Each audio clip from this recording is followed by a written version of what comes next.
origen vascular. Su importancia es fundamental porque es un problema socioeconómico y sanitario, tiene una tendencia a aumentar y es la primera causa de discapacidad en este mundo. Depende del país, es la segunda o la tercera causa de muerte. ¿Sí? Solo un tercio de los pacientes vuelve a su vida.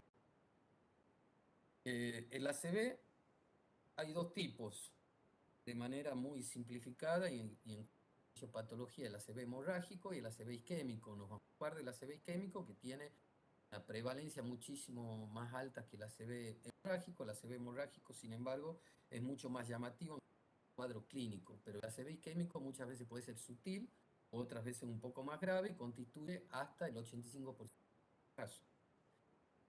En cuanto al diagnóstico, básicamente por la clínica y por imágenes. Muchas veces es difícil diferenciarlo y hay que llegar a las imágenes. Solamente hay signos de hipertensión endocraniana, como en el ACV hemorrágico, que son más notorios, se puede llegar a diferenciar. Pero la vedette en todo esto es la tomografía. Después tenemos la resonancia y la angiografía, que voy más adelante. En cuanto al tratamiento, ¿qué es lo que aprendimos? ¿Cuál fue el punto de partida y hacia dónde vamos? Tenemos un en José, cuanto. perdón que te Sí, interrumpa. Tenemos varios mensajes de que no se escucha bien. ¿Es posible de que te puedas acercar más o de algún modo que aumentemos el volumen? a ver, no sé cómo lo podría hacer. Tendría que salir de la presentación y chequear. ¿Ahí me escuchan o no? Yo te escucho, pero se escucha bajo. Bueno, sigamos, José, sigamos. Estoy al máximo del volumen, no sé. Bueno, Voy a hablar un poquito más despacio.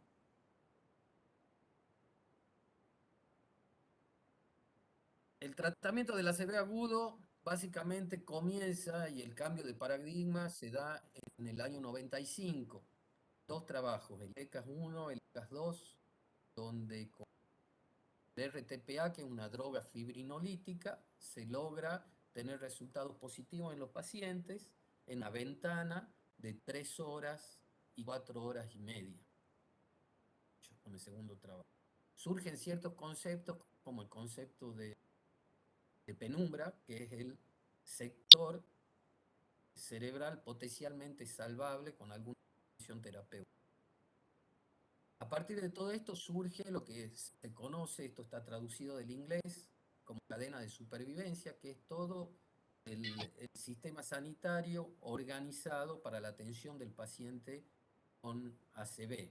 El objetivo de esto es llegar a evaluar y tratar al paciente en lo que se llama la hora de oro, o sea, puerta aguja hasta dar la inyección de RTPA, reducirlo a una hora. Para eso es necesario contar con el objetivo es reducir el tiempo, obviamente, desde que el paciente llega, o sea, detectar el ACV y reducir el tiempo desde que el paciente llega al hospital, es evaluado, se hace la tomografía, todo esto tiene que estar perfectamente cronometrado y tiene que haber un equipo de trabajo que está muy relacionado entre sí, donde cada uno tiene su función específica y donde hay algunos protagonistas que son más notorios y más evidentes, y hay otros que cada uno hace su trabajo de manera silenciosa, pero tiene que ser un trabajo completo. En cuanto a la eficiencia, todo es tiempo dependiente. Nosotros vemos que si se hace el tratamiento dentro de los primeros minutos, hace falta tratar, lo necesario de pacientes a tratar es entre 4 y 5 resultados neurológicos. A medida que pasa el tiempo, ese número va aumentando hasta las 4 horas y media, que es el número necesario de tratar de pacientes es de 14. Si lo comparamos con el corazón o con el IAM, nosotros vemos que el tratamiento de la ACV, aunque no parezca, es mucho más efectivo que el tratamiento de infarto agudo de miocardio. Entonces, cuando hablamos de trombolisis endovenosa, tenemos que el tiempo es cerebro, hay que repetir lo antes posible, es el concepto básico. Tenemos una ventana de 4 horas y media y tenemos que intentar llegar al cumplir el tiempo de puerta aguja que sea menor a 1 hora o 60 minutos. Hace falta un engranaje muy importante de todos los partícipes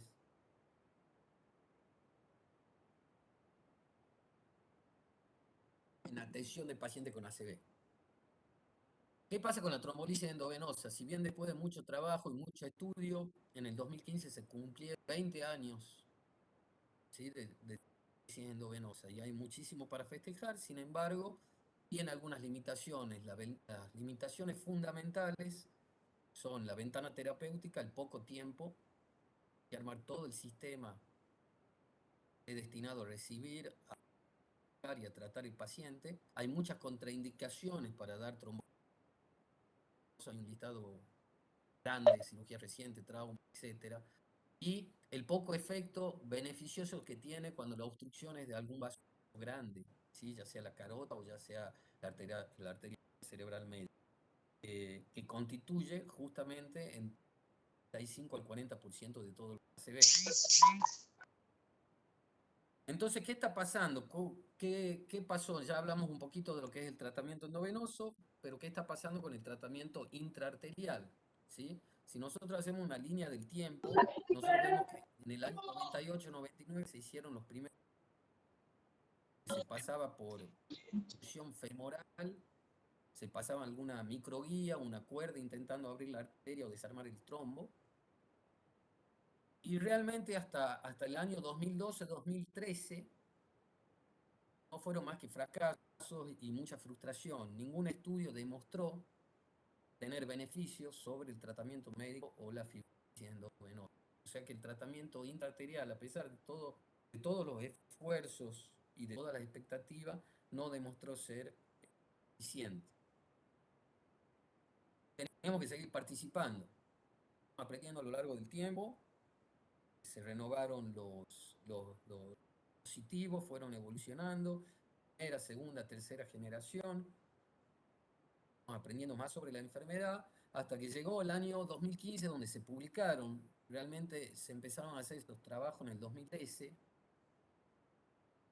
y los trabajos se publicaron en el 2015. Fueron 5 trabajos, que son estos que están acá, que dieron resultados muy favorables para la trombectomía mecánica, es decir, para la extracción del trombo por vía. Estos trabajos fueron inclusive validados en un estudio meta-análisis llamado Hermes, y inmediatamente se cambiaron las guías. Por ejemplo, las guías americanas en el tratamiento del láser químico fueron modificadas, habían salido en el 2013 y en el 2015 ya fueron modificadas, aconsejando hacer una trombectomía mecánica en los pacientes indígenas. La diapositiva me parece interesante, trazando una analogía con la parte cardiológica, con los cardiólogos. Nosotros vemos acá que estamos prácticamente 15 años atrás de ellos. Cuando ellos empezaron a destrancar las arterias coronarias en el 77, nosotros lo hicimos en el 2008, fuimos haciendo algunos ensayos clínicos con beneficios hacia el 2012, y recién en el 2015 se estableció como método estándar, como medida estándar, la trombectomía mecánica. ¿Cuál va a ser el futuro de todo esto? Y bueno, ya vamos avanzando un poquito. La trombectomía mecánica se demostró que es eficiente hasta las primeras 6 horas, ¿sí? Un poquito, ventana terapéutica un poco más extendida que la endovenosa.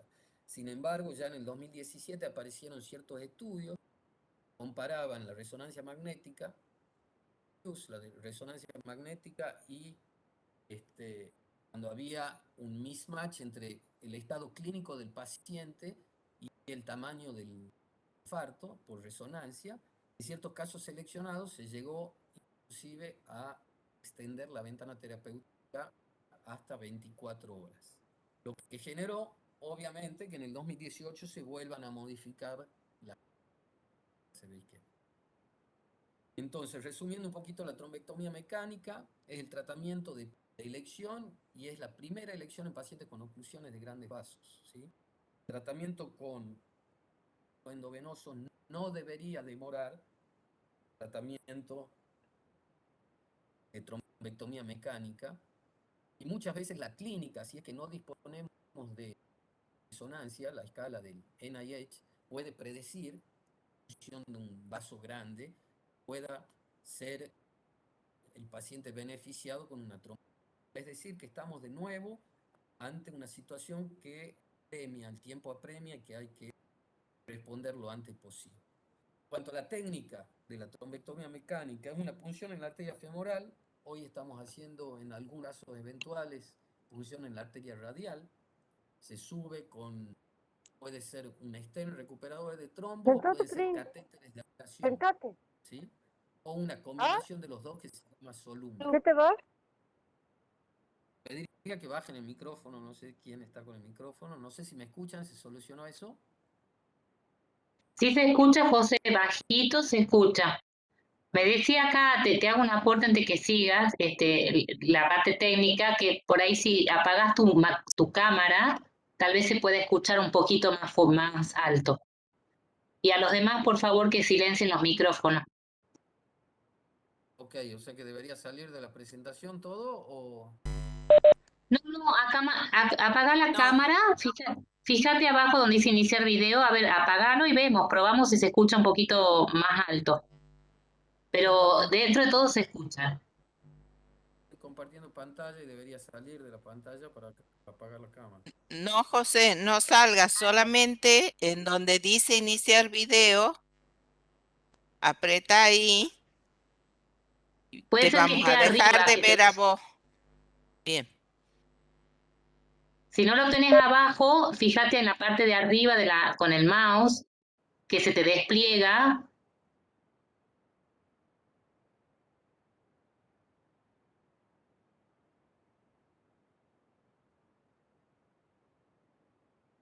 No. Bueno, sigamos porque sí se escucha. Bueno.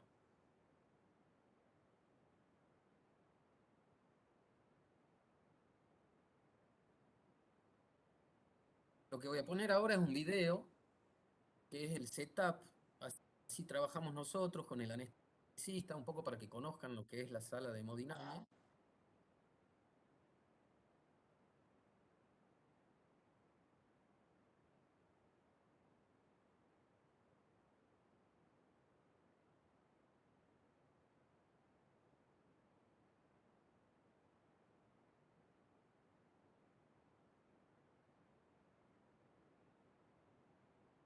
Bueno, así trabajamos. Lo que vieron ahí es un video medio antiguo, ¿sí? De cómo trabajamos en la sala de hemodinamia, que es por esos pequeños catéteres, la punción femoral, ascendemos hasta el problema o el lugar donde queremos estar y trabajamos por esos pequeños catéteres con catéter de acceso, un introductor, un catéter de acceso, que es un poco lo que están viendo acá en la foto, ¿sí? No es necesario mucha tecnología, mucho material. Nosotros tenemos para los casos de stroke mecánica separados los kits previamente armados, o sea, para no perder al paciente. Y después está el stent recuperador de trombos y el sistema aspirativo que ya es específico. Básicamente eso es todo. Obviamente, todo el setup de la sala de hemodinamia y el equipo. Entonces, ¿qué pasó en el tratamiento? La evolución, digamos, del tratamiento en el ACV agudo se debe a varios factores. Una, al mayor conocimiento de la patología. Hemos trabajado mucho más, hemos trabajado duro, conocemos situaciones, a qué se debe. Lógicamente, hablando de fomento y la promoción de la salud, lo que nosotros sabemos en cuanto a prevención. Estoy hablando ya directamente de el ataque cerebrovascular, cuáles son los motivos que hayan generado tanto en el año 95, después en el 2008, después en el 2015, que se generen ciertos hitos en el manejo y en el tratamiento del ACV agudo, ya describí, llegar a la trombectomía mecánica, y todo esto es debido al mayor conocimiento, al avance tecnológico que nos acompaña a políticas de salud, justamente cosa más importante desde el punto de vista. Entonces, en Tucumán, en ese sentido, Tucumán es una provincia que tiene las características geográficas ideales para resolver todos los casos de ACV. Nosotros, de hecho, el primer caso que tratamos en el Hospital Padilla fue un caso de la cocha. En 3 horas y pudimos hacer el tratamiento oportuno. En ese sentido, estaba diciendo previamente, mis colegas van a hablar un poquito del programa de prevención de ACV, de prevención y tratamiento, pero más que nada una decisión política de la ministra y del Ministerio de Salud Pública de llevar a cabo este programa.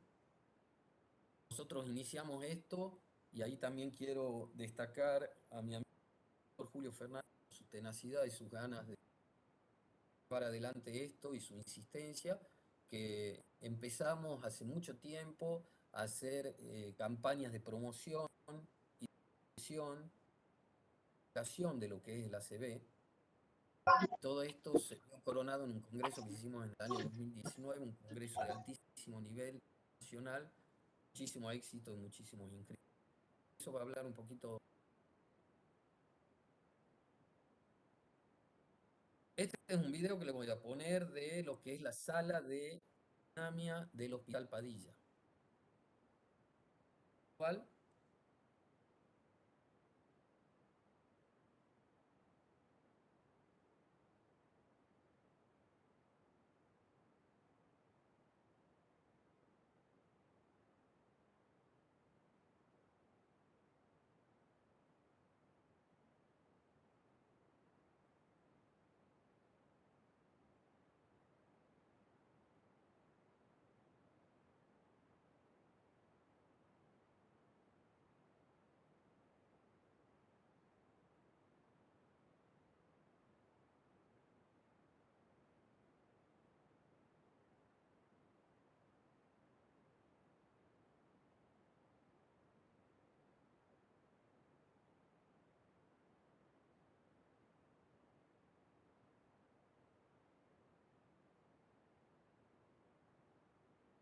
Bueno, esa es la sala de hemodinamia del Hospital Padilla, parte del personal.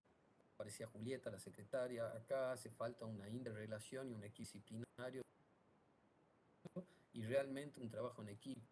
Sin trabajo en equipo es imposible de llevar adelante, por eso queríamos y la manejamos. Voy a mostrar rápidamente 2 casos clínicos que hicimos para que se trata y darle lugar a...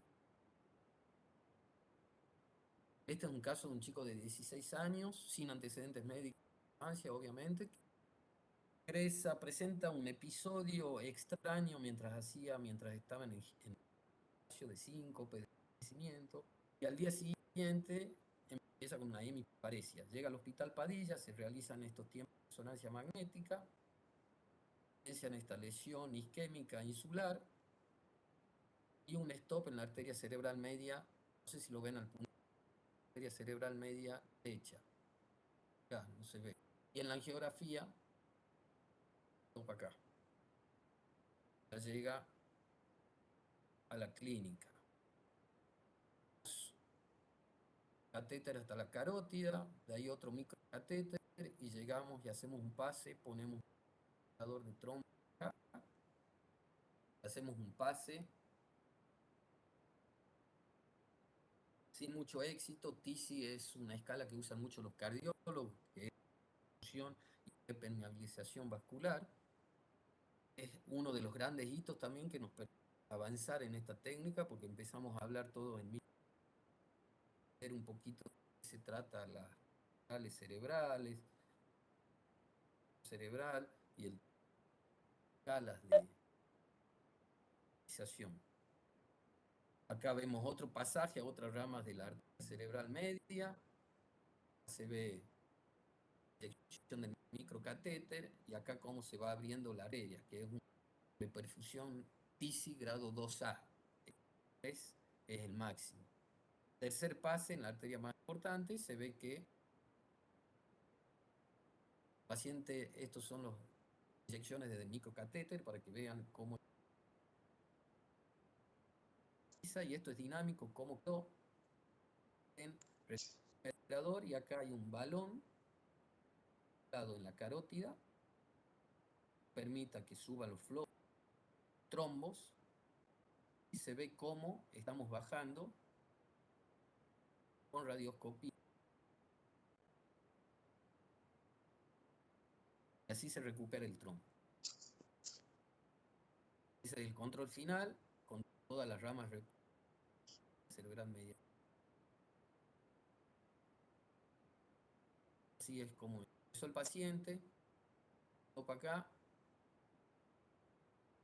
abierta, y da las ramas de la arteria cerebral media. Oblicua, y se ve como post-trombectomía mecánica, abrimos completamente la arteria. Esta es una tomografía de control a las 24 horas, donde no se ve lesión hipodensa. El paciente evoluciona muy bien. Resultó que había vuelto de viaje del extranjero, es hijo de colegas, tanto el papá como la mamá del extranjero. Pero a los 5 días comienza con fiebre, hizo un hisopado y fue COVID positivo, así que ese fue el único antecedente patológico para que el chico de un caso grande cerebral media. La resonancia de control y la comparativa entre el ingreso y el egreso, la misma lesión isquémica sin repercusión clínica, básicamente. Este es otro caso de un paciente de 28 años que estaba convaleciente de COVID, estaba internado en el centro de salud por una carditis y comienza dentro de la internación con una afasia global y una hemiparesia severa derecha. Es trasladado al hospital con un Doppler que se veía la arteria carótida izquierda y es trasladado al hospital con esta tomografía. Yo dije que la tomografía era la vedette en este caso porque en hacer otro estudio. La tomografía sirve para descartar un eventual sangrado y escala tomográfica determina cuáles son los pacientes que van a tener función mecánica o deficiencia venosa en caso de ser necesario. Mientras más normal sea la tomografía de un sangrado, más posibilidades de recuperación tiene el paciente con tratamiento. El paciente ingresa, hacemos una angiografía, se ve un stop en la carótida, se ve ocluida totalmente izquierda a nivel del cuello y se ve que llenaba la arteria cerebral anterior por el lado derecho con un stop cerebral media. Con técnica aspirativa en este caso, ¿sí? Este es un mapa de ruta que le decimos, subimos el catéter y empezamos a aspirar. Se ve un contraste retenido y empezamos a aspirar y avanzar lentamente a través de la arteria ocluida lo máximo que podemos. Llegamos hasta a repermeabilizar toda la arteria carótida en el cuello, desde el bulbo, en su origen, hasta la bifurcación. Notamos que existe un trombo, el de la arteria cerebral media izquierda. Esta es la microguía que pasa a través del trombo, una inyección de catéter. Acá pueden ver las patitas del stent, se abre un stent, se sube a través del catéter, se deja el stent, se hacen inyecciones y se ve cómo ya hay un pasaje de contraste. Luego de esto, 7-8 minutos de posicionamiento del stent, se lo baja, bajamos al stent,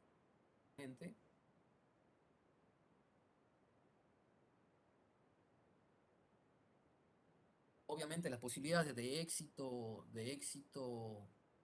clínico y terapéutico van a depender de cuántos pases de stent se hacen. No es recomendable hacer más de 3 o 4 pases, pero se hacen los que sean necesarios.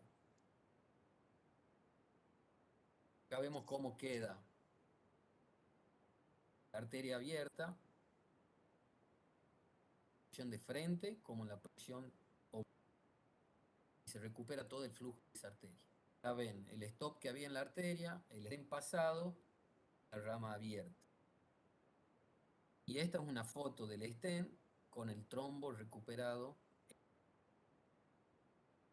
Foto pre, función de la carótida, y foto post, sería totalmente repermeabilizada y el paciente recupera.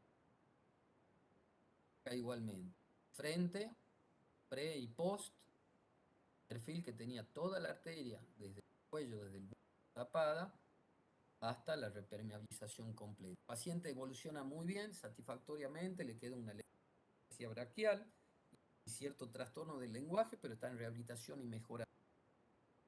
Lo curioso y lo llamativo en este caso, que el paciente era un paciente que estaba convaleciente de COVID y a la vez tenía un trombo en la arteria femoral.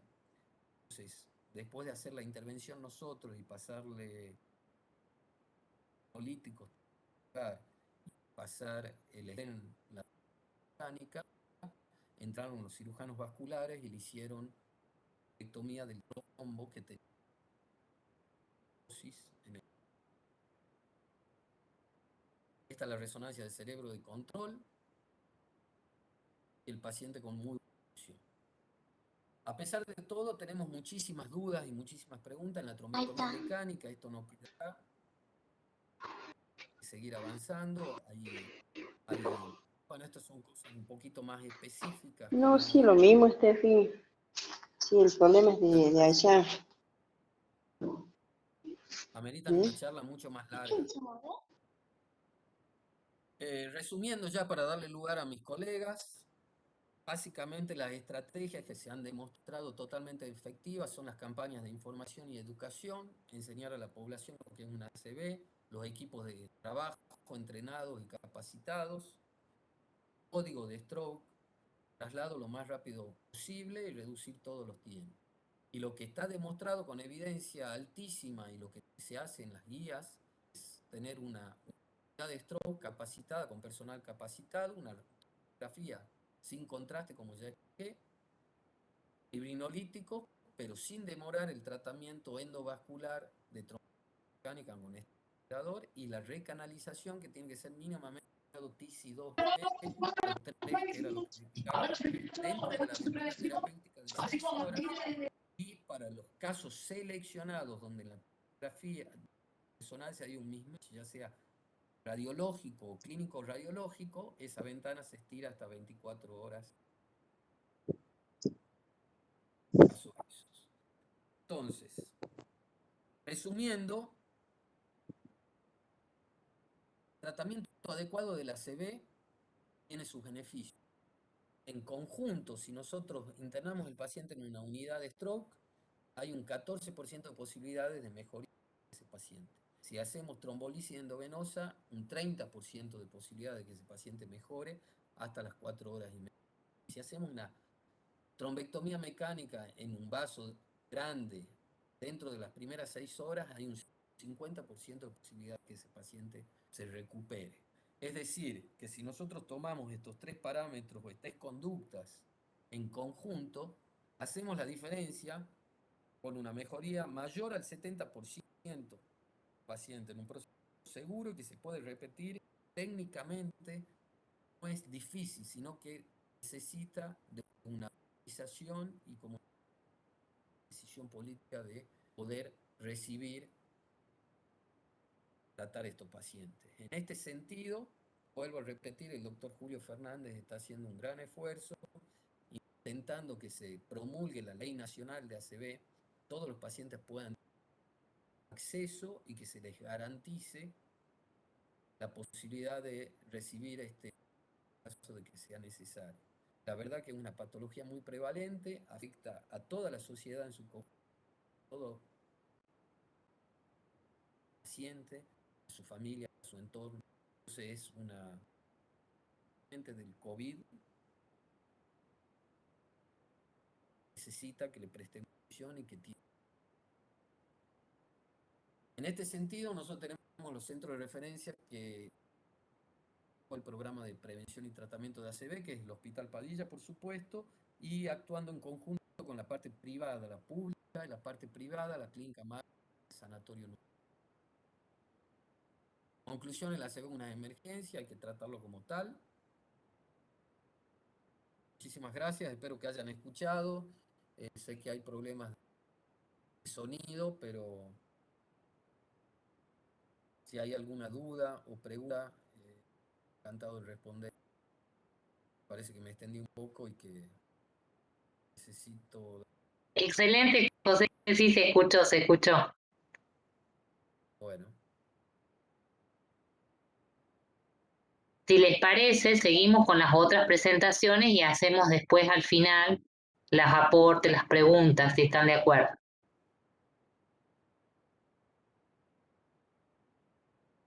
Ok.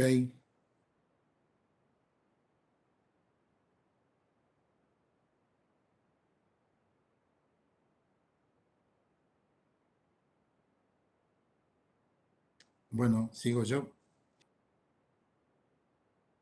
sí, no sé cómo salir, Marcelo, de acá, o la compartís vos.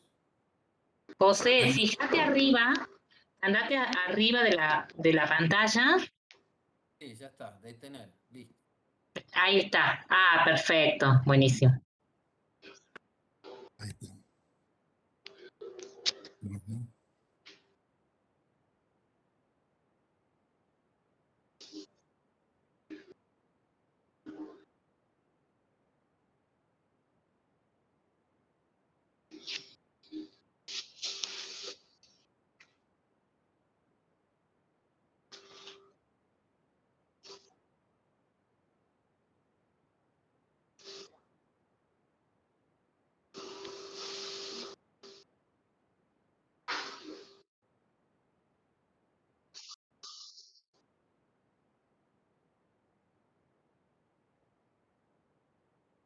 Ahí se ve bien. Perfecto, Marcelo. Bueno, gracias.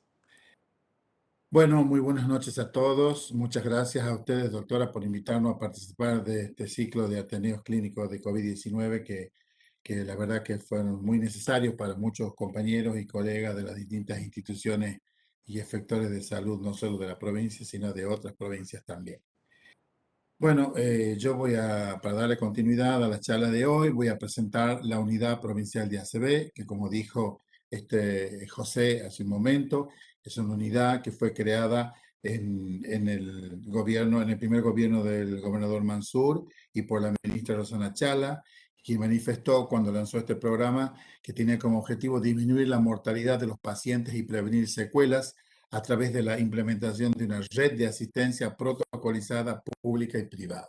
El programa provincial de ACB es un programa, como la palabra lo dice, que depende directamente del Ministerio de Salud de la provincia y funciona en el servicio de emergencia o en el departamento de emergencia del Hospital Ángel Cepadilla, que es nuestro centro de referencia de trauma, neurotrauma, politrauma de la provincia.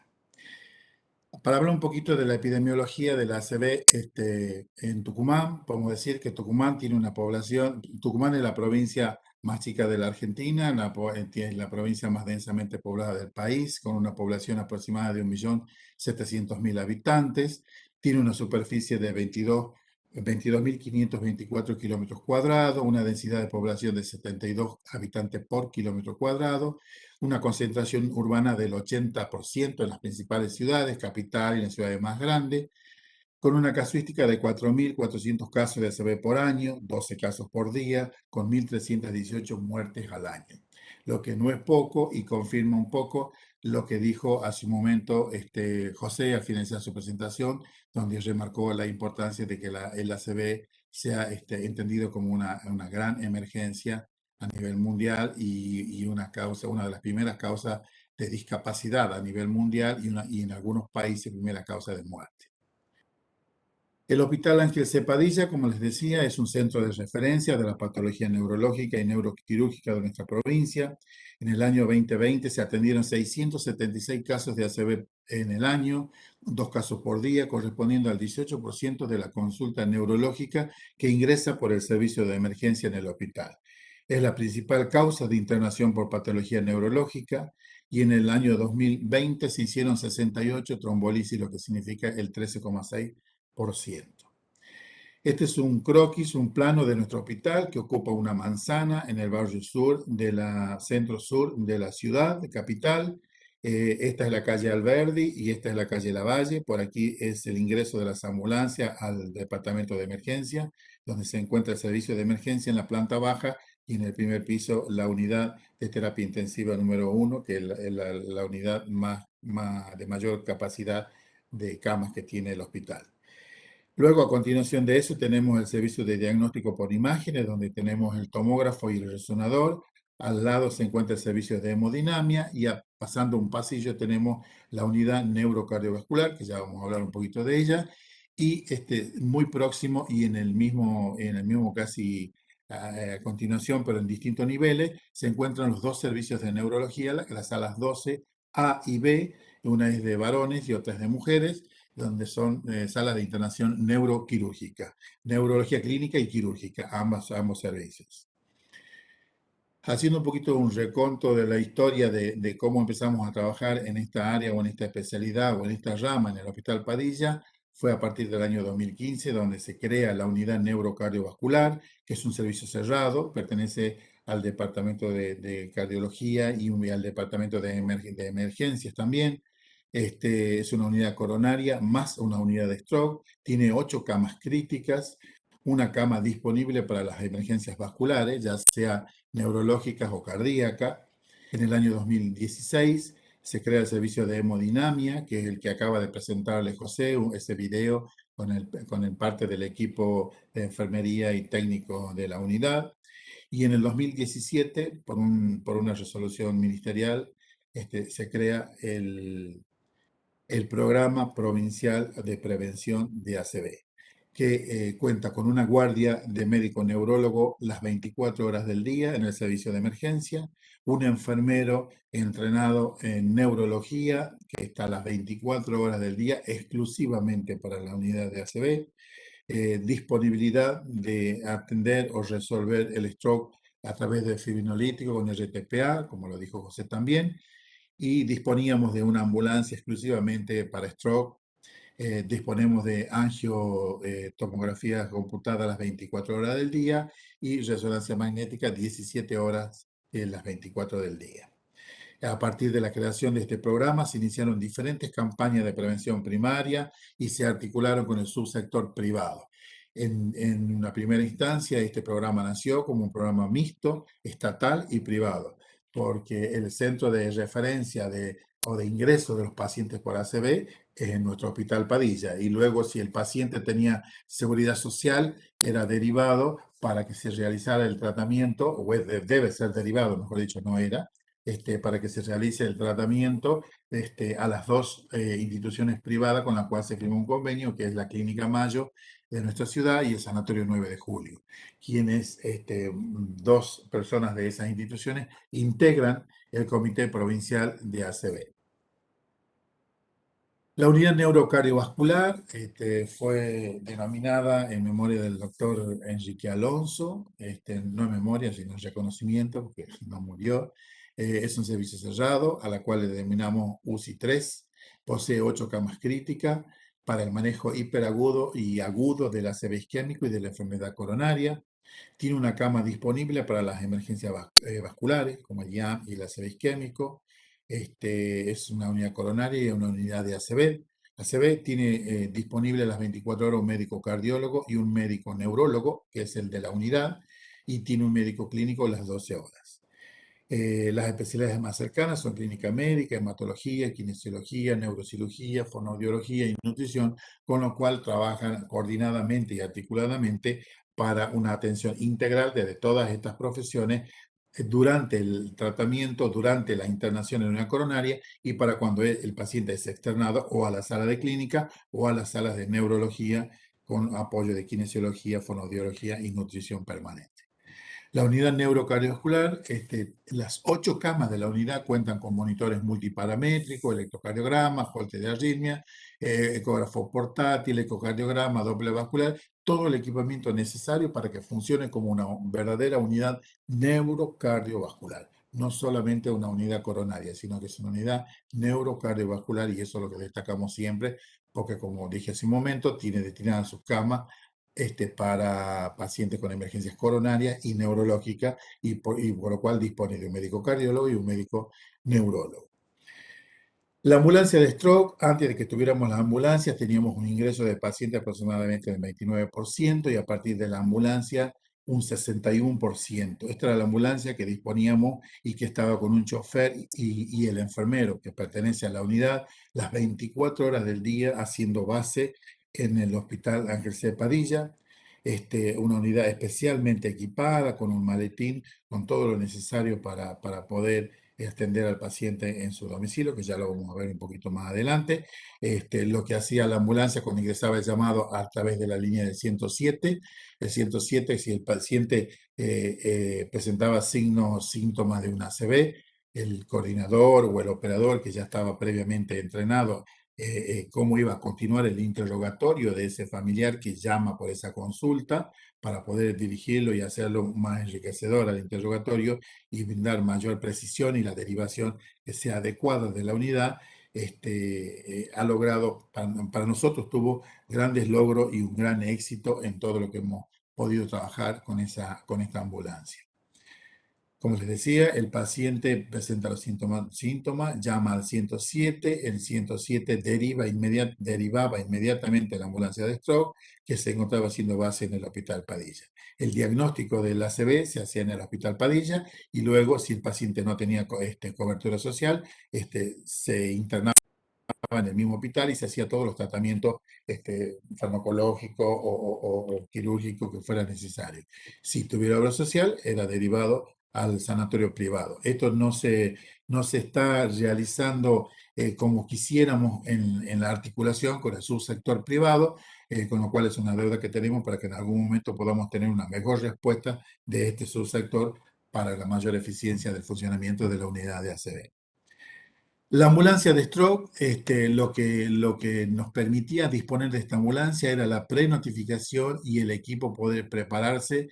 Y nosotros tenemos un programa, tenemos un grupo de WhatsApp donde el enfermero, cuando salía con la unidad, con el móvil y el chofer, como en este caso que vienen acá ustedes este video, ponía la ubicación en tiempo real, porque a veces también nos tocaba ir a zonas muy peligrosas y demás, y tenía una comunicación permanente con el médico neurólogo y con nosotros, los coordinadores de la unidad, evaluando el caso e informando todo lo que él detectaba y encontraba en el domicilio del paciente.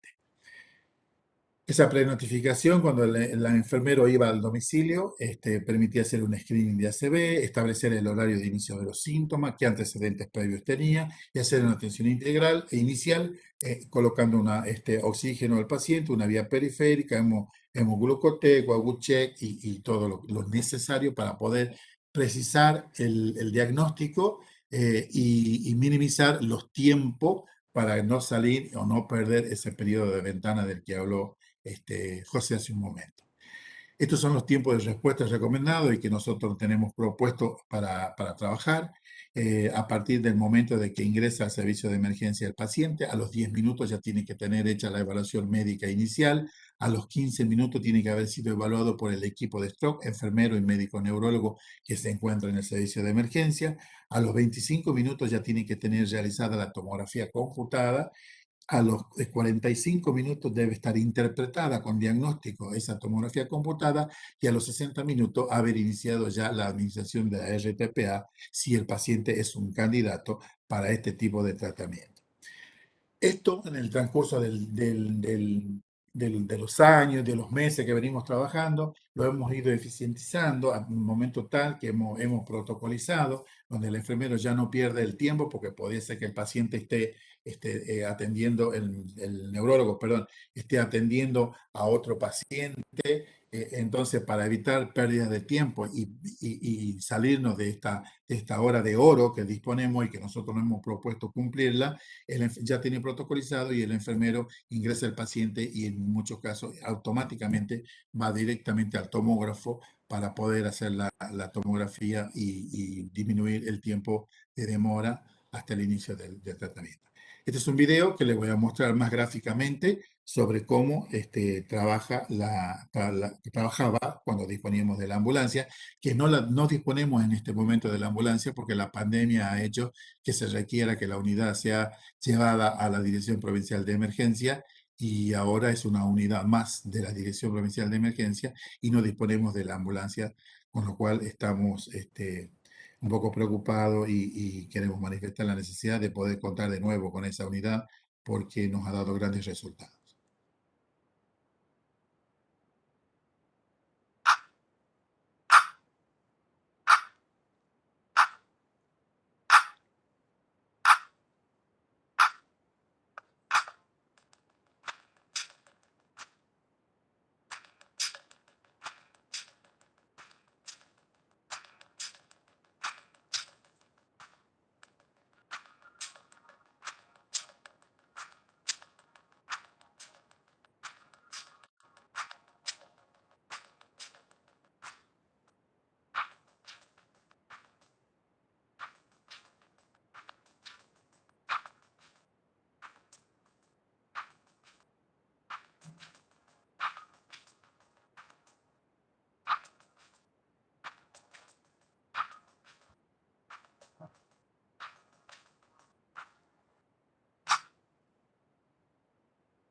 Bien, bueno, en este video está perfectamente graficado la importancia de contar con esta unidad, cómo los tiempos se minimizan y a nosotros nos permite realizar una mejor tarea con este paciente.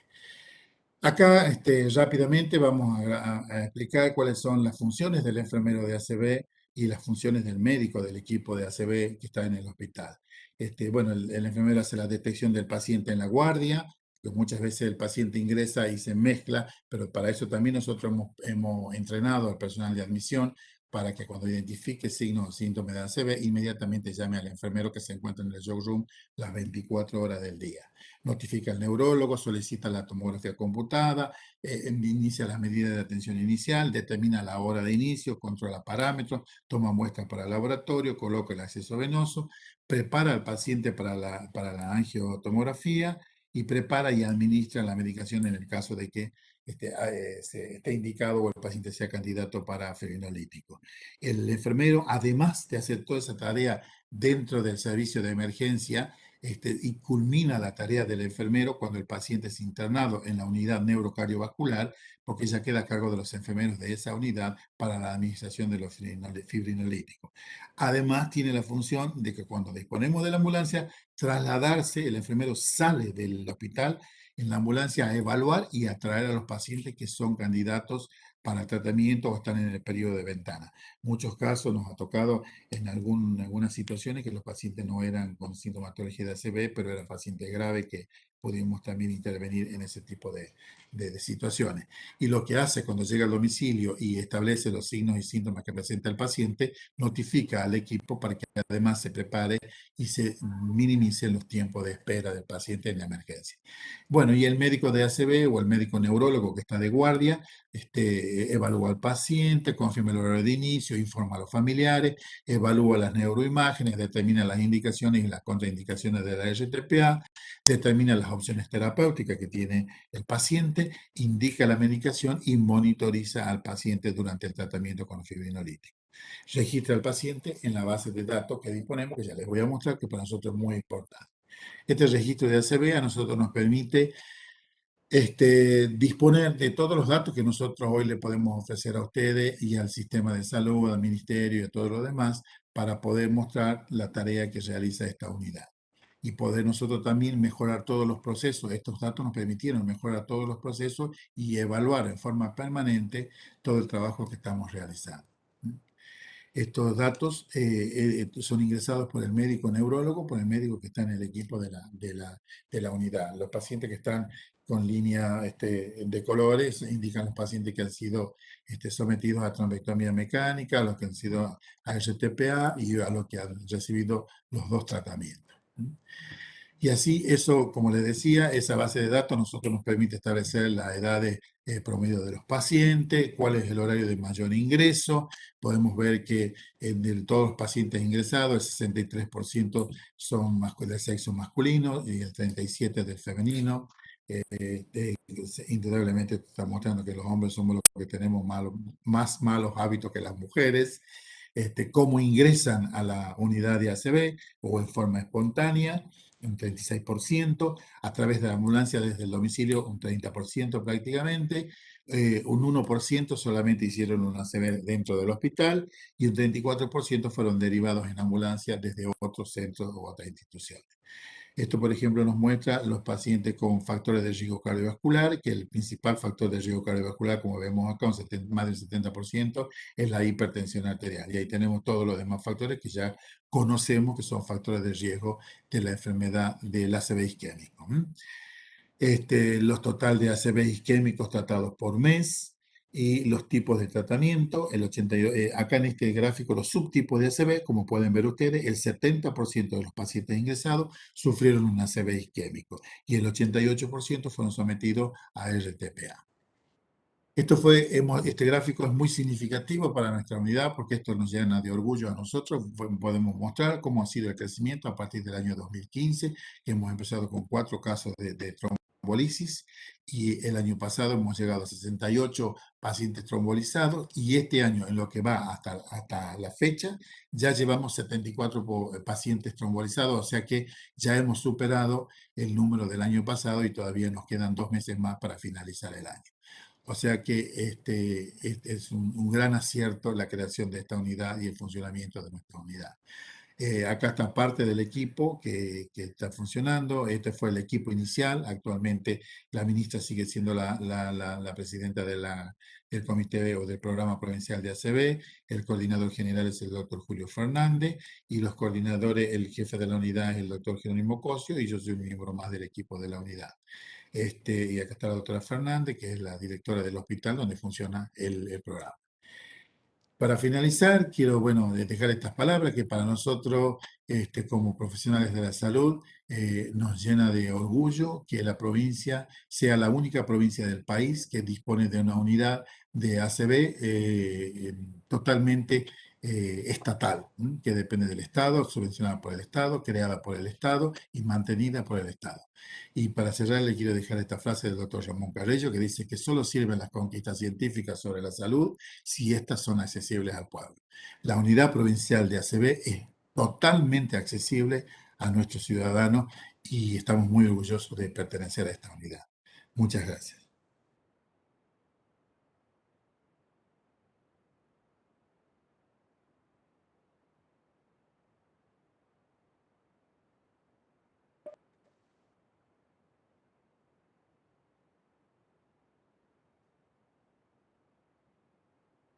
Bueno, hola, ¿me escuchan?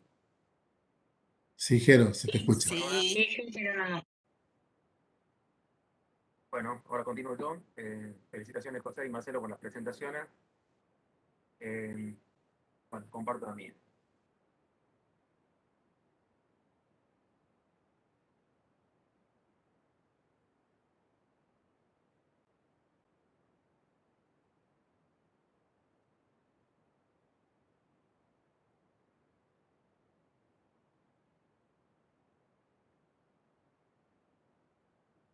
Bueno, ¿puede verse la presentación? Sí, perfecto. perfecto. Bueno, buenas noches a todos. Se Muchísimas ve gracias. perfecto. Bueno, por la invitación. Realmente es un placer para mí participar de estos Ateneos, sobre esta pandemia que tanto ha atravesado todo el equipo de salud, a todas las especialidades médicas y a neurología muchísimo, porque como ustedes saben, el coronavirus no es solamente un virus respiratorio, sino que también es un virus que tiene un gran tropismo, por el tejido nervioso. Así que, y con un montón de manifestaciones clínicas, algunas un poco banales, como dolor de cabeza o pérdida del olfato, y otras quizás más serias, que comprometen la vida de los pacientes o contribuyen a la mortalidad por COVID, como ser un ataque cerebrovascular, una encefalitis, un síndrome de Guillain-Barré. Bueno, espero que por la hora no me usen de somnífero, no se vayan a dormir conmigo. Voy a intentar hacer un poquito breve. Bien, en esta presentación quiero hablar no solamente sobre la relación entre COVID-19 y stroke, sino también sobre el impacto que la pandemia tiene en las unidades de stroke en todo el mundo. Este gráfico lo hemos visto y lo ancho de toda la pandemia en un montón de presentaciones y es realmente útil para poder entender el impacto que tiene la pandemia en la salud en general. Recordemos que tenemos una primera ola de impacto que tiene que ver con las consecuencias del el uso de la saturación de las unidades de terapias intensivas, de los sanatorios, de los hospitales, de la saturación del equipo de salud. Segundo impacto de la pandemia que tiene que ver con las consecuencias de la desatención o disminución de la atención de otras patologías agudas no relacionadas al COVID. Una tercera ola de impacto que tiene que ver con las consecuencias de la disminución de la atención de aquellas patologías crónicas no transmisibles como la hipertensión, como diabetes y las consecuencias que esto va a tener a futuro. Y una cuarta ola de impacto que tiene que ver con el trauma psíquico, las enfermedades mentales, el daño económico y el agotamiento del equipo de salud. Pero yendo un poquito más preciso al ataque cerebrovascular, la pandemia y el COVID-19 tienen un impacto directo sobre el ataque cerebrovascular, porque podemos decir que es un factor de riesgo independiente para tener un ataque cerebrovascular, ya sea por hipercoagulabilidad, por un estado de miocarditis, con lesión endotelial directa del virus, porque estos pacientes además tienen mayor compromiso sistémico, porque tienen una neumonía grave, porque tienen trombosis venosa profunda y tromboembolismo pulmonar. Pero también hay un impacto indirecto de la pandemia, ya que los servicios de salud hemos tenido que modificar la forma de atención, hemos tenido que alterar los circuitos asistenciales, hemos tenido que reconvertir hospitales para la recepción masiva de pacientes con COVID-19. Ha habido también una reducción del recurso humano por parte de neurólogos, porque muchos han sido destinados a cubrir áreas de atención de COVID-19, u otros se han enfermado, o han fallecido, o han tenido que hacer aislamientos preventivos. Complicaciones neurológicas de COVID-19, existen muchísimas publicaciones, son frecuentes, sobre todo en los pacientes más graves, en los pacientes internados. Más del 80% de pacientes internados presentan síntomas neurológicos en algún momento de la evolución de la enfermedad. Mialgias, cefaleas, encefalopatías, mareos ocurren aproximadamente hasta un tercio de los pacientes que han sido internados en China, Europa y Estados Unidos. Stroke, trastorno de movimientos, convulsiones parecen ser por suerte menos frecuentes y estas complicaciones más severas son más frecuentes en los pacientes más graves también. Sin embargo, el accidente cerebrovascular parece ser relativamente poco frecuente en el contexto del COVID-19. Se cree que aproximadamente el 6% de los pacientes que estuvieron internados en Wuhan desarrollaron un ataque cerebrovascular, la mayoría de tipo isquémico, un poco de un 1% va a ser hemorrágico y trombosis de senos durales, quizás un porcentaje mayor de lo habitual.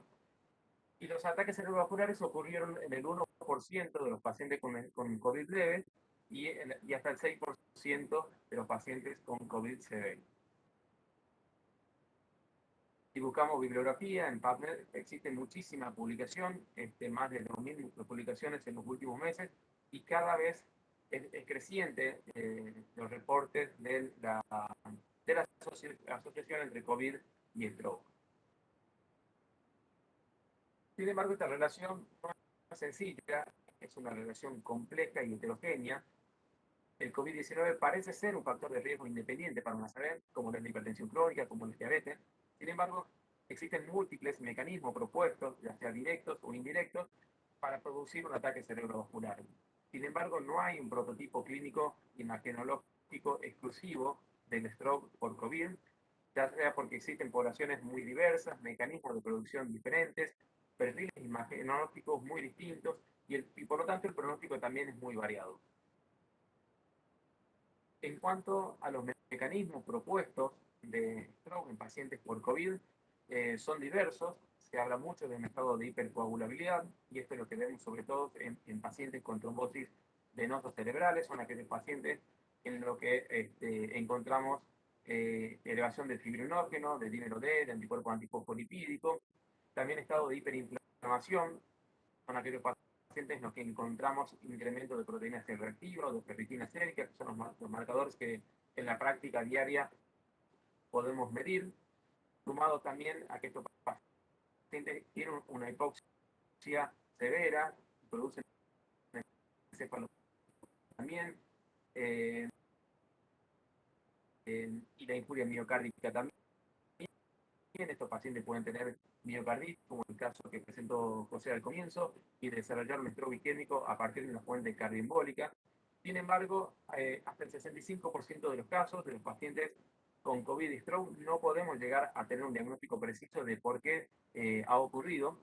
Es lo que llamamos stroke criptogénico, que en lo habitual suele ser un 35 al 40%. Y esto se produce en parte porque son pacientes en donde han tenido una escasa valoración etiológica, porque la atención se centra sobre todo en lo respiratorio, en proteger al paciente y al equipo de salud de la transmisión del virus, o porque tienen más de una causa evidente etiológica, o a pesar de una correcta valoración etiológica, no se ha podido llegar al diagnóstico. Es decir, que el stroke criptogénico en el contexto de COVID es muy elevado. En la práctica diaria nos encontramos frente a dos tipos de pacientes. Por un lado, aquellos pacientes sin enfermedad respiratoria o con una enfermedad respiratoria leve o moderada, en donde, como dijimos hace rato, participan el estado de hipercoagulabilidad, la hiperinflamación, la injuria miocárdica o el stroke criptogénico. Y por otro lado, aquellos pacientes con una enfermedad respiratoria grave, en asistencia respiratoria mecánica, sedados, en donde a pesar, además de los elementos previos, los pacientes están en shock séptico, con falla multiorgánica, con hipoxia severa, con coagulación intravascular diseminada, con embolias sépticas, con plaquetopenia inducida por heparina. Y en muchos casos estos pacientes son difíciles de poder evaluarlos porque están sedados, el examen neurológico suele ser muy limitado. Y el traslado de estos pacientes para métodos complementarios como tomografía, resonancia, también es muy limitado. Así que estos pacientes pueden sufrir ataques cerebrovasculares y pasar inadvertidos e incluso contribuir a la causa de muerte en estos pacientes.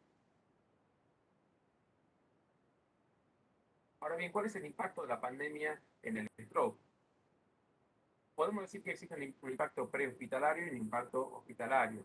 En el ámbito prehospitalario, a nivel poblacional, existieron muchísimas publicaciones sobre una disminución marcada en las consultas, en los ingresos, en las guardias de pacientes con stroke, principalmente por el miedo a contraer la enfermedad de COVID-19. Es decir, que muchos pacientes, sobre todo aquellos con un stroke leve, evolucionaron en sus domicilios. También hubo demora en el ingreso de estos pacientes, en muchos casos porque son pacientes adultos que estuvieron aislados o en soledad, incapacitados para poder pedir asistencia. A nivel asistencial, la atención ha sido priorizada para la atención de pacientes con COVID. Las ambulancias han sido destinadas al transporte de pacientes febriles o a los nodos de vacunación. Ha habido demora en el arribo de las ambulancias a los domicilios. Por otra parte, el interrogatorio, el examen físico, se ha visto limitado o entorpecido por las necesarias medidas o equipos de protección personal, lo cual ha llevado a diagnósticos en muchos casos incorrectos y transportes de estos pacientes a sitios inadecuados. Por otro lado, el personal también ha estado sobrecargado y estresado. Y a nivel hospitalario, en términos generales, ha habido alteración de los circuitos asistenciales, circuitos para pacientes febriles, para pacientes no febriles, para el personal asistencial, para el personal no asistencial. Los hospitales se han convertido para la atención masiva de pacientes con COVID-19. Salas han sido transformadas, salas de ciertas especialidades para la atención de pacientes con COVID, terapias generales para terapias COVID. Hemos tenido que aprender a utilizar y hacerlo de manera efectiva a los equipos de protección personal. Eso ha generado estrés también en el equipo de salud. Ha habido reducción de los recursos humanos disponibles, ya sea, como dijimos hace rato, para la atención de pacientes por COVID, por infecciones y elementos preventivos, o incluso por fallecimiento. Y particularmente en el stroke, ha habido también una adecuación de la atención. Hemos tenido que adecuar los circuitos de atención, de aprender a interrogar sobre síntomas de COVID, sobre contacto con personas positivas, realizar test de olfato, agregar la tomografía de pulmón y el hisopado nasofaringeo como práctica inicial en la atención también, aprender a interpretar las tomografías del pulmón, cosa que antes no sabíamos hacerla y ahora creo que hemos adquirido cierta práctica en esto. También se ha tenido que acortar al máximo los tiempos de internación para poder tener un giro de cama más elevado, y esto, por supuesto, impacta en la disminución de la aplicación de métodos complementarios de diagnóstico a estos pacientes y, por lo tanto, incrementar la cantidad de pacientes con stroke criptogénico, que es lo que llamamos stroke OA5. Y esto puede tener consecuencias futuras en nuevos episodios de ataque cerebrovascular en aquellos pacientes. También, por otro lado, la rehabilitación se ha visto resentida debido a que kinesiólogos han sido sobre todo afectados a las terapias de COVID. Y menor contención familiar también en la internación, ya que estos pacientes por lo general no podían tener visitas, las visitas eran virtuales y por lo tanto también hubo menor contención familiar. Bien, por otra parte, esto es lo que decíamos al comienzo, ha habido una disminución marcada de ingresos en todo. Existen muchísimas publicaciones sobre esto en diferentes centros, algunas con una disminución de un 40-46% de las consultas por stroke. En otros centros, como este de Barcelona, una reducción de un 25%, sobre todo en los momentos de reclutamiento más estricto. En aquellos momentos, en nuestro caso, en los meses de marzo o abril. Esto es en nuestra población del hospital. En este gráfico podemos ver a través de los meses del año lo que está en los ingresos de stroke. Lo que está en rojo corresponde a la cantidad de pacientes que han ingresado con diagnóstico de estrés de stroke mes a mes a lo largo del año. Lo que está en verde corresponde al año 2020 y lo que está en azul a lo que va del año 2021, comienzo del 2021. Veamos que en el 2019 hemos tenido 736 ingresos por enfermedad cerebrovascular y una disminución en el año 2020 a 682 pacientes, con una disminución de un 7,4%. Ustedes ven el gráfico, ven que casi todo el año 2020 hemos estado por debajo del año 2019. Y sobre todo, esta disminución ha sido más marcada en aquellos meses de aislamiento más estricto, el mes de marzo y en el mes de abril, con una disminución de un 18 y un 20% respectivamente de los ingresos. Pero si bien hemos tenido menos ingresos, hemos tenido aún más trombolisis, es decir, más pacientes tratados con respecto a años previos, y esto quizás responde a nuestro proceso de maduración de la unidad de stroke, que todavía año tras año venimos mejorando y tratando mayor cantidad de pacientes. Este gráfico muestra los ingresos de ACV químicos, en este caso, a lo largo del tiempo, desde octubre del 2018 hasta mayo del 2021, y cómo hemos ido incrementando la cantidad de trombolisis, aún comparando los meses de marzo y abril del 2020 con los meses de marzo y abril del 2019. Es decir, quizás recibimos menos pacientes, pero hemos tratado más.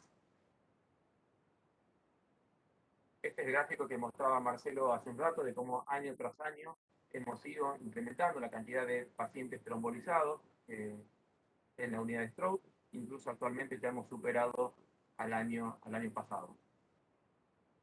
Menos ingresos, pero más trombolisis. Pero además de menos ingresos, hace rato yo les contaba que a lo mejor muchos pacientes han evolucionado, han tenido un stroke y han sido leves y han evolucionado en su casa. Y esto lo podemos demostrar porque si vemos, nosotros en ataque cerebrovascular utilizamos una escala de severidad que se llama escala de NIH, que en el año 2019 en promedio tuvo un valor de 6.6. En el año 2020 ese promedio fue de 7,1, es decir, que los pacientes que hemos recibido estuvieron más afectados en promedio que en el año 2019. Es decir, de vuelta recibimos menos pacientes, pero llegaron los más graves. Hemos tenido que adecuar nuestro sistema nuestro flujo de atención. Al comienzo, los pacientes los clasificábamos en aquellos que cumplían definición de casos sospechosos para COVID y en base a eso tomábamos las decisiones. Luego hemos ido aprendiendo que muchos pacientes de lo que a lo mejor no cumplían definición de casos sospechosos, luego en la internación eran positivos para COVID, por lo tanto hemos tenido que modificar nuestro programa y considerar a todos los pacientes como COVID positivo, a todos realizarles tomografía de tórax e hisopado nasofaríngeo y luego pasar a la internación. ¿Qué hemos hecho? Hemos analizado la población total de pacientes con ACV que hemos recibido desde septiembre del año pasado hasta la actualidad, ¿bien? Y los hemos clasificado en aquellos que han tenido un diagnóstico de COVID concomitantemente al stroke y aquellos que no lo han tenido. De los pacientes que han tenido un ACV y COVID, en total fueron 66 pacientes, de los cuales el 24% fueron diagnosticados por test rápido, un 75% diagnosticado por PCR, y de los cuales de estos pacientes un 40% habían tenido previamente un test rápido negativo. De manera que quizás esta población de pacientes no sea adecuado realizar diagnóstico de COVID con un test rápido. El diagnóstico de COVID fue previo a la ACV en el 33% de los casos y luego de la ACV en el 75%. Hay que tener en cuenta que hasta un 40% de estos pacientes no tenían síntomas respiratorios y tampoco tenían tomografía compatible con neumonía. Este gráfico muestra cómo la curva epidemiológica de la provincia de Tucumán, y en rojo la cantidad de pacientes con stroke y COVID que fuimos recibiendo. Vean cómo la curva se parece muy mucho a la curva epidemiológica de la provincia, cómo hemos tenido la coincidencia de pico de la primera ola en los meses de septiembre, octubre y noviembre del año pasado. Luego, el incremento de casos luego de las fiestas de fin de año y posteriormente el incremento progresivo de la segunda ola para los meses de mayo, junio, julio de este año y la reducción progresiva actualmente. Este gráfico muestra cómo progresivamente hemos aumentado los testeos de COVID-19. Al comienzo solamente lo hacíamos en aquellos casos de pacientes que cumplían con la definición de caso sospechoso. Luego hemos ido incrementando progresivamente y actualmente lo hacemos casi al 100% de los pacientes con diagnóstico de ACV que recibimos. Y aquí tenemos la comparación de las dos poblaciones, aquellos pacientes con stroke y diagnóstico de COVID y aquellos pacientes con stroke y sin diagnóstico de COVID. En cuanto a la distribución por edad, es más o menos parecido. La edad en promedio de los pacientes con stroke y COVID fue de 59,3 años, con una mínima de 16 y una máxima de 92. Y de los pacientes con stroke sin COVID, en promedio 61 años, con una mínima de 17 y una máxima de 93. Uno esperaría que la distribución por grupo etario sea muy parecida. De hecho, lo es parecida. El grupo más afectado sigue siendo entre 60 y 69 años, pero existe una marcada diferencia en lo que son adultos jóvenes, ya sea del grupo de entre 40 a 49 años y de 50 a 59, en donde en el grupo de pacientes con stroke y COVID vemos que se incrementa marcadamente en comparación con el otro grupo. En cuanto a la distribución por sexo, es muy parecido, el 68% fueron masculinos en el grupo de COVID y el 63% en el grupo no COVID.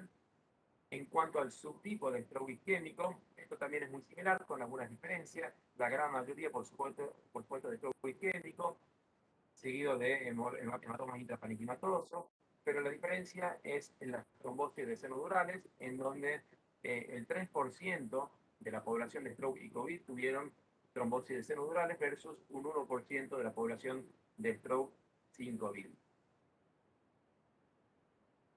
En cuanto a la severidad, el stroke de los pacientes con COVID parece ser un poco más severo, con una escala de severidad de 8.9 en este grupo versus 7.7 en el grupo de no COVID.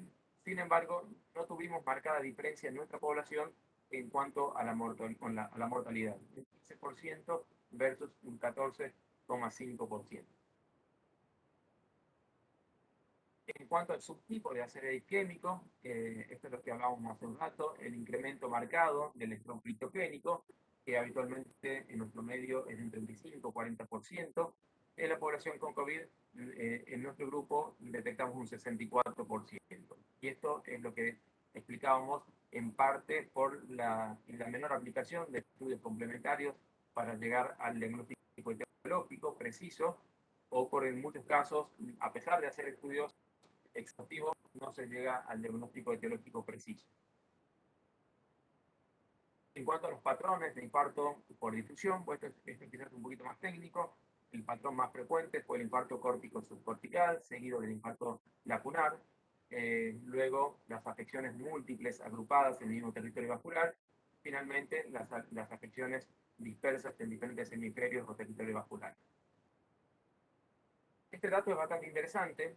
Esto es la relación de la diferencia de ambos grupos en cuanto a la exposición a factores de riesgo cardiovasculares. En el grupo de stroke sin COVID, casi el 88% de los pacientes tuvieron exposición a al menos un factor de riesgo cardiovascular, con un 12% de pacientes que tienen un stroke sin ninguna exposición a factores de riesgo cardiovascular. Sin embargo, cuando analizamos la población de stroke con COVID, hasta un 22% de los pacientes tienen una ACV sin ninguna exposición a ningún factor de riesgo cardiovascular. Y a modo de conclusión, la pandemia impactó sobre todas las etapas de la atención del ataque cerebrovascular. Asimismo, el COVID-19 parece contribuir con un factor de riesgo independiente para un ataque cerebrovascular. La población susceptible sigue siendo los adultos con factores de riesgo cardiovasculares, pero parece haber un incremento de riesgo, un riesgo mayor de ACV en pacientes adultos jóvenes, aún sin factores de riesgo cardiovasculares, en comparación con el grupo de ACV sin COVID. En nuestra experiencia, el test rápido en esta población parece no ser un método de diagnóstico sensible, por lo tanto, la mayoría de las veces estamos haciendo test de PCR, y la ACV puede ocurrir en pacientes aparentemente sanos, sin neumonía ni síntomas respiratorios. Bueno, eso fue todo. Muchas gracias. Bueno, muchas gracias Jerónimo, muchas gracias José, muchas gracias Marcelo y a Julio que también con él nos contactamos inicialmente para organizar este Ateneo. La verdad que brillantes las exposiciones de los tres. El trabajo que hacen es impecable y requiere tanta precisión que es muy bueno que lo muestren, que lo difundan, se nota que están apasionados y orgullosos de lo que hacen. Vamos a ir viendo si se animan a hacer algunas preguntas en el chat o con los micrófonos que los pueden habilitar. Les recordamos que estos ateneos quedan grabados y se suben a la página del Ministerio en el canal de YouTube del Departamento de Capacitación, de modo tal que pueden compartirlo o verlo en forma diferida. Yo quería hacerle, digamos, algunas preguntas a Jerónimo porque la verdad que lo que comentaste del tema de los test, que lo recalcaste muy bien, del tema del vendría a ser como, no un falso negativo del antígeno, pero sino cuál es el escenario en que hay que poner las PCR. Me parece muy importante la casuística que vos estás contando para que se lleven a casa ese mensaje, ¿no? De que el antígeno les puede dar negativo y sigue siendo puede ser un COVID, ¿no? No sé si querés comentar algo específicamente de que a ustedes les sorprendió o esperaban otra situación, porque son pacientes que vienen asintomáticos respiratorios, ¿verdad? El motivo de presentación es neurológico puro, entiendo que es así, ¿verdad? Sí, exactamente, la verdad que sí, nos sorprendió muchísimo. Nosotros confiábamos, a ver, hay que ver que en esta población lo he estudiado, no podemos hablar del resto. Nos sorprendió muchísimo la cantidad de pacientes con test rápido negativo que luego fueron positivos. Y esto tuvo un impacto importante, porque muchos pacientes de estos pasaban a unidades no COVID, bien, y nos pasó en 2 oportunidades tener que cerrar nuestra unidad porque había pacientes con COVID y el riesgo de transmisión y tener que hacer hisopado a todos los pacientes del sector, y una vez que ha pasado el tiempo prudencial y tener el alta de infectología, poder volver a internar pacientes en nuestro sector nos ha pasado 2 veces. Por lo tanto, sabemos que eso pasa y los riesgos que eso implica. Muchos de estos pacientes llegan sin sintomatología respiratoria y con tomografías normales. Así que es por eso que los test rápidos son negativos. Así que no nos podemos fiar de ese método en este grupo. Claramente.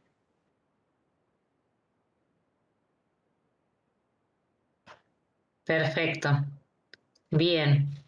Y José, te iba a preguntar a vos, bueno, la verdad que excelente todas estas imágenes que has mostrado, nos dejó sorprendido los casos, es el antes y el después, digamos, ¿no? El caso del chico de 16 años, recuperación total, el chico Me ¿me escuchás, José? escucho, ¿me escuchás a mí? Sí, sí, Bien. Sí, la verdad que da mucha satisfacción. Realmente el trabajo en equipo y lo que están haciendo todos los integrantes del programa y sobre todo la gente que está en la primera línea crisis endovenosa es impecable.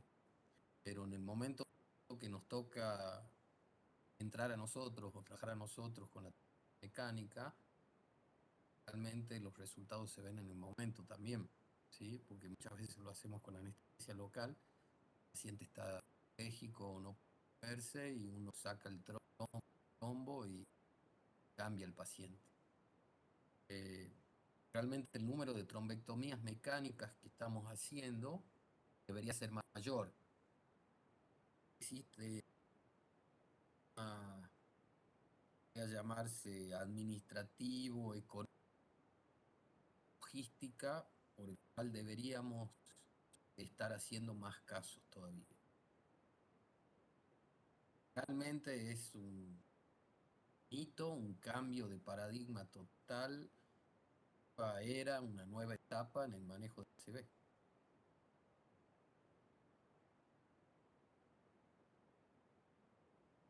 ¿Ya no? sin duda alguna, la verdad, y lo que estás comentando de que el paciente despierto ahí, lúcido y que siente el cambio, no, eso debe ser impresionante.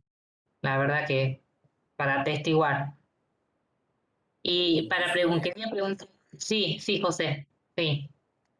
inclusive nosotros hay muchos trabajos que se están haciendo que el paciente, así como mencionaban, con una ACV directamente pasa a la sala de angiografía y en la sala de angiografía le hacen la tomografía. Geógrafos nuevos tienen la capacidad de hacer angiografía para no perder el tiempo. O sea que inclusive se están manejando distintos protocolos como para avanzar, perder menos tiempo y el tema de la reperfusión cerebral es tal.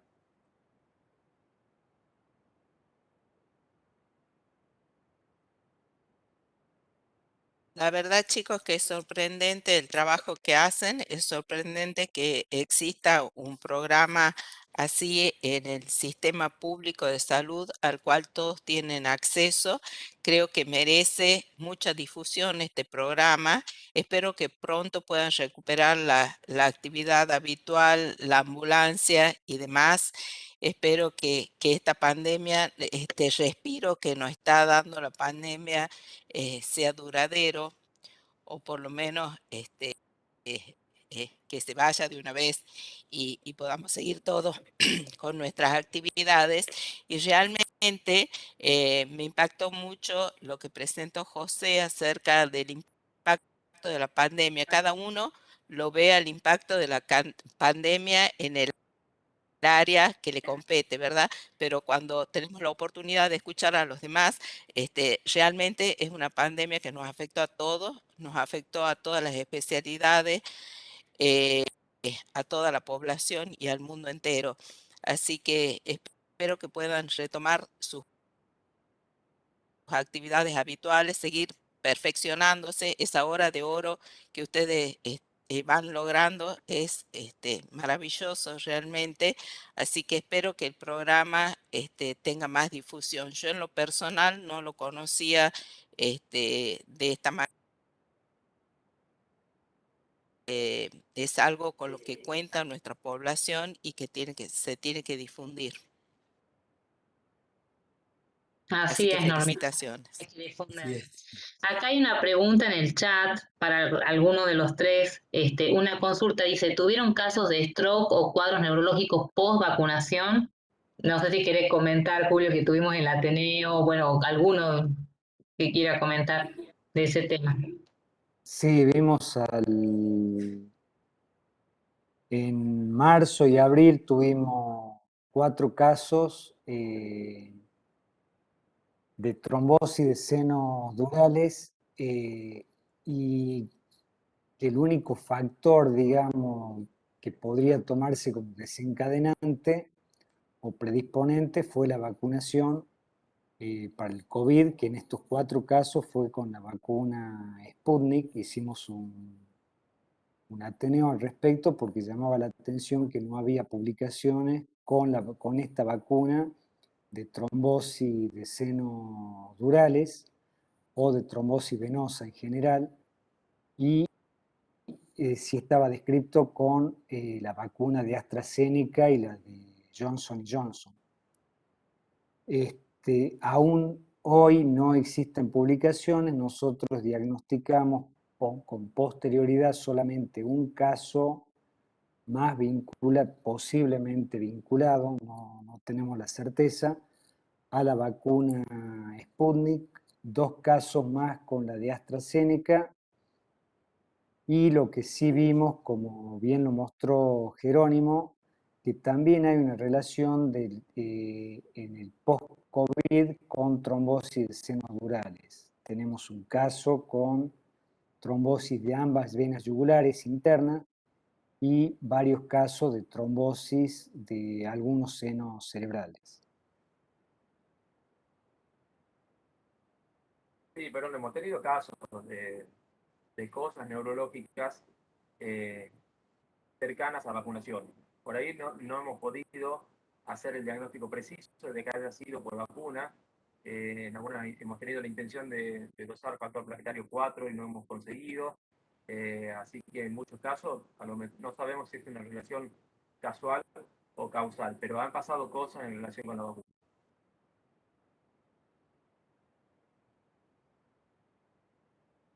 Bien, Bien, o sea, no se ha acá podido hacer, digamos, la asociación. Sí, Normita. sí, acá hay otra pregunta en el chat acerca del comportamiento del stroke en pacientes ventilados, si hubo una relación en cuanto a la incidencia. Sí, claramente el stroke es más frecuente y más severo en los pacientes con mayor compromiso respiratorio, sobre todo los pacientes que están sedados y los que están en el respirador.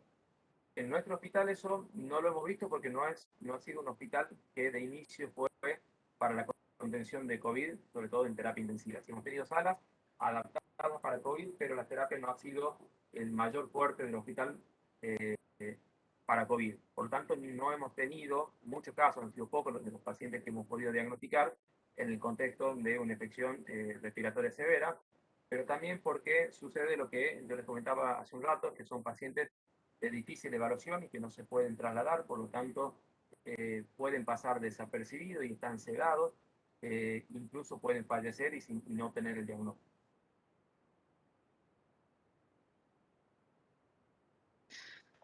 Bien, gracias, Jerónimo. Yo les quería hacer una pregunta al grupo completo, porque ustedes mostraron un flujograma, mostraron de que cómo lo tuvieron que adaptar y demás, y más allá del contenido específico de lo que es este tema de stroke y COVID, quería preguntarle cómo han hecho para trabajar en el equipo esas modificaciones del flujograma, consensuarla, transmitirla al resto del personal para que fluya, porque ustedes bien mostraron con su propia estadística y productividad de que a pesar de que han bajado las consultas, aumentaron los procedimientos y demás, y eso es un claro caso de éxito. Sí, nosotros, como lo comentaba, venimos con un proceso de crecimiento porque vamos adquiriendo cada vez más experiencia, somos un servicio nuevo y vamos aprendiendo en la marcha también y eso nos va llevando a tener mayor casuística, mayor pacientes tratados y mejorar los tiempos, etcétera. Con respecto a los flujogramas, siempre han sido revisados por infectología, recomendados por infectología, en base también a lo que nosotros íbamos observando y de esa manera lo creábamos y lo aplicábamos al grupo entero. Además nosotros todas las semanas hacemos ateneos del grupo, así que estamos en comunicación permanente. Y un poco, para agregar lo que dijo Jerónimo, un poco nosotros Nosotros no fuimos un hospital de primera línea de COVID, sino que nosotros fuimos cuando la ola estuvo en su máximo pico, digamos, ahí salimos a readecuar el hospital y a dividir en un hospital rojo y verde. Pero cuando empezó la pandemia, a nosotros nos ingresó, nosotros decíamos como el caballo de Troya, nos ingresó una paciente por el servicio de emergencia con un diagnóstico de diabetes descompensada, una trombosis venosa profunda, con todo un cuadro que nada hacía sospechar que era un COVID. Fue cambiando el diagnóstico de la paciente en 24 horas. En 24 horas pasó por varios servicios. La paciente no estaba diagnosticada COVID. Finalmente, a las 4 de la mañana, más de 24 horas después, la paciente se complica, hace una depresión respiratoria, pasa a la unidad de terapia intensiva, ingresa a ventilación mecánica y 4 días después teníamos el resultado de que la paciente era COVID positiva.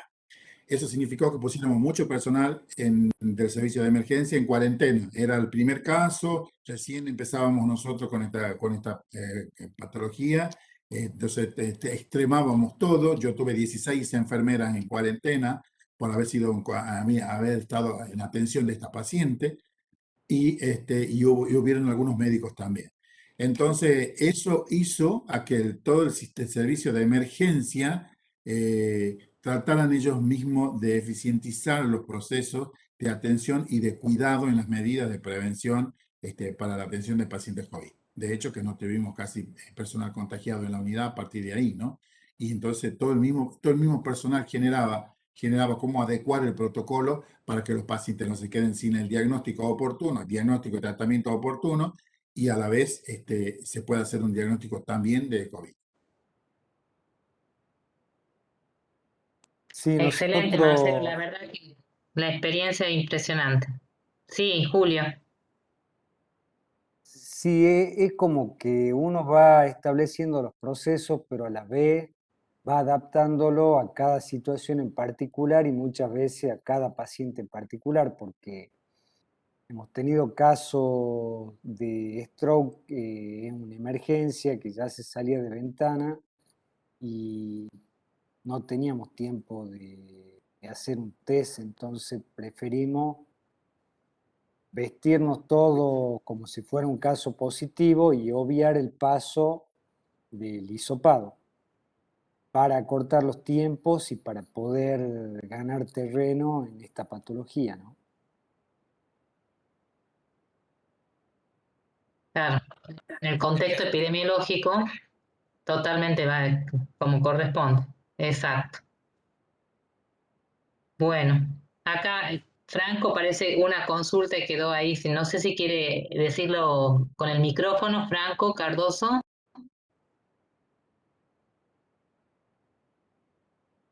Bueno, mientras tanto, a ver si Franco nos dice su pregunta. Yo les quiero agradecer a cada uno en particular. La verdad que, como les dije hace un rato, la presentación impecable, mostraron un trabajo, no sé, de ingeniería, lo que hacen ustedes. La precisión, el compromiso, esto de adaptar los flujogramas e ir manteniendo ese feedback entre el equipo y en función de ateneos de los propios pacientes, porque eso es lo que, como acabas de decir, va retroalimentando. Así que nos demostraron en este ateneo una vez más la excelencia que hay y bueno, particularmente en el equipo de ustedes. Les agradecemos muchísimos y bueno, y ya dado la hora y que no hay más preguntas, vamos a ir cerrando. ¿Mm? Gracias José, gracias Marcelo, Jerónimo y Julio por tu motivación y porque vos mismo nos propusiste este Ateneo que fue fantástico. Muchas gracias a ustedes por la invitación, un placer. Muchísimas gracias a ustedes. Gracias por compartir estas experiencias que son tan importantes que se conozcan. Gracias a todos. Chao, muchas gracias. Hasta luego. Hasta luego. Nos vemos, hasta la próxima. Hasta la próxima.